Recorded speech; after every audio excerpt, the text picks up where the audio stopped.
One of the world's most architecturally varied cities is New York City. From tall glass skyscrapers to colonial-era brick homes, the city's architecture reflects each stage of its development. New York's architectural history is a tale of invention, migration, ambition, and technology, all of which shaped the city's current skyline. 1. The start of colonization, 1600s, 1700s. When the region was known as New Amsterdam in the early 1600s, Dutch residents introduced architecture to New York. Mostly constructed of brick and wood, the buildings were modeled after traditional Dutch designs, which had narrow facades, small windows, and steep gabled roofs. 2. Industrialization and expansion in the 19th century. New York changed from a colonial port to a bustling metropolis in the 1800s. New types of public structures and dwellings were required by immigration, trade, and industrial expansion. Greek and Gothic revivals in the early 1800s. By the 1830s, Greek revival, inspired by classical antiquity and democratic ideals, had taken over as the most popular style. Federal Hall and St. Mark's Church in the Bowery are two notable examples. At the same time, churches and colleges began to use pointed arches, spires, and elaborate details thanks to the Gothic revival. Architect Richard Upjohn's Trinity Church, finished in 1846, is a famous example of a spiritual contrast to the surrounding industrial city. Following the English conquest in 1664, Georgian architecture gained popularity. These structures included classical elements, brick exteriors, and symmetrical forms. The Moores Jumel Mansion, one of the oldest remaining homes in Manhattan, was constructed in 1765. The Federal style, which used lighter materials and included ornamental fan lights and ironwork, became more sophisticated and elegant by the late 18th century. This early American design is still evident in Brooklyn and Lower Manhattan's Federal-style townhouses. The Cast Iron Age, mid-1800s. The Cast Iron district of Soho began to take shape around the middle of the 19th century.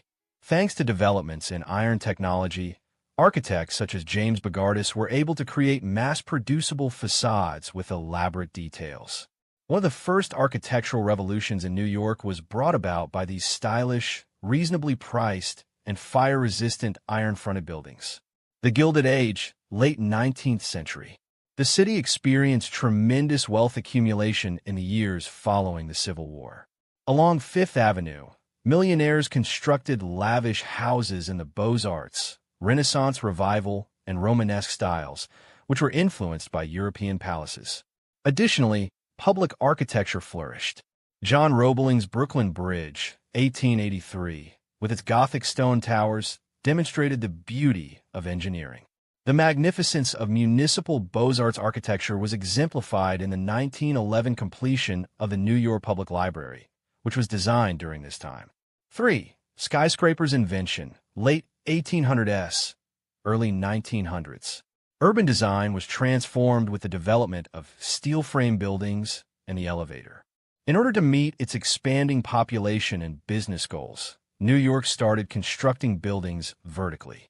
The New York World Building, which was finished in 1890, was one of the first skyscrapers. The Flatiron Building followed in 1902. Daniel Burnham created the Flatiron, which, with its steel skeleton and triangular shape, instantly became an emblem. Zoning regulations started to influence the skyline by the 1910s. Early 20th century towers' tiered, wedding cake design was directly impacted by the 1916 zoning resolution, which mandated that structures have setbacks to let light and air reach the streets. Art Deco period, 1920s, 1940s. When wealth arrived in the 1920s, architecture responded with flamboyant, ornamental shapes. The Art Deco style came to define the Jazz Age in New York. The Chrysler Building, one of the most renowned Art Deco skyscrapers, was finished by William Van Allen in 1930. Its automobile-inspired designs and stainless steel crown represented advancement and modernity. At 1,454 feet when it was completed in 1931, the Empire State Building was the highest structure in the world. It was a perfect example of Art Deco elegance and engineering brilliance with its crisp vertical lines and setbacks. Modernism in the middle of the 20th century, 1940s, 1970s. Following World War II, architecture embraced worldwide influence, functionality, and simplicity. Concrete, steel, and glass took the role of adornment in modernism. The United Nations headquarters, created by a group that included Wallace Harrison and Le Corbusier, brought the international style to New York in 1952. The building's streamlined glass curtain walls symbolized a new age of contemporary architecture and international collaboration. The corporate architecture did the same.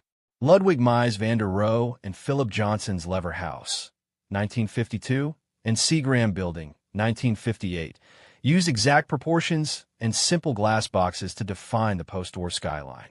The architecture of homes changed as well.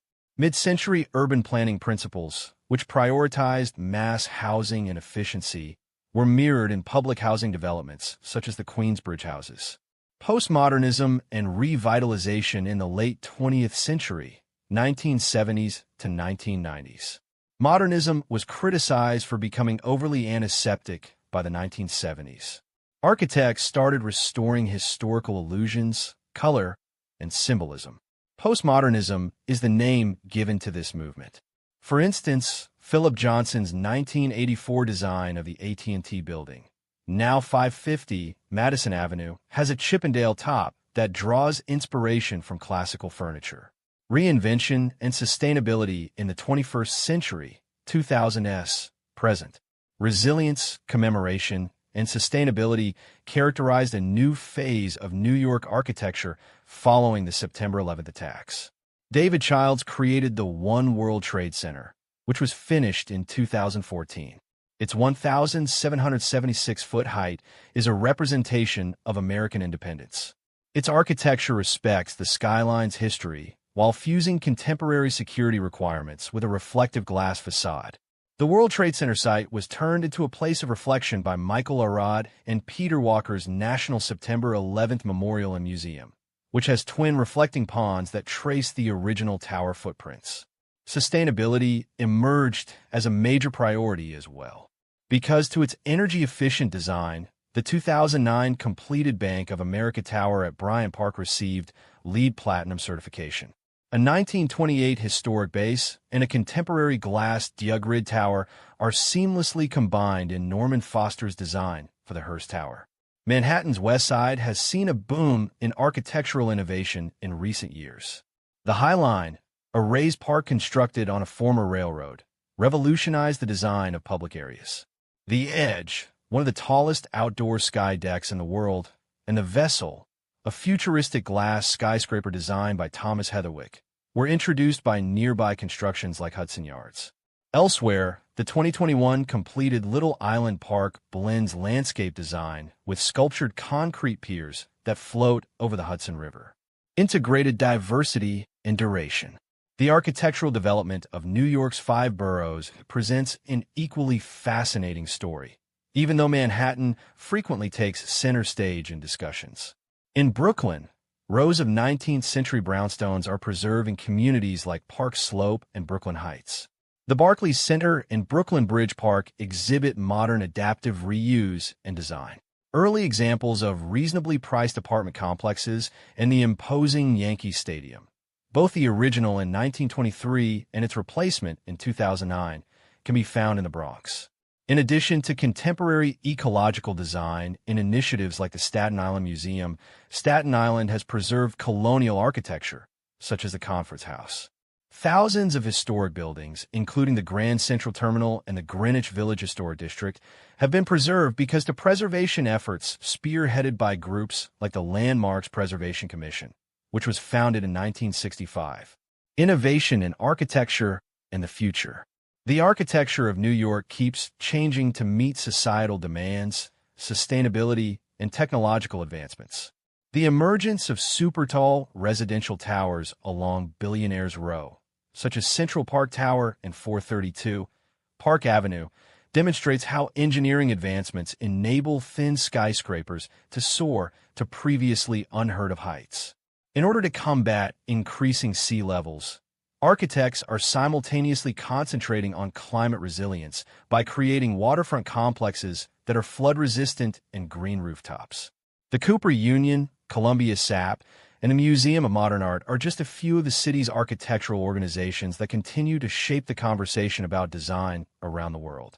New York's skyline, which includes glass megastructures and Dutch gables, is a living testament to over 400 years of architectural history and a dynamic representation of culture, technology, and the human condition. The narrative of New York architecture is about people, not simply structures.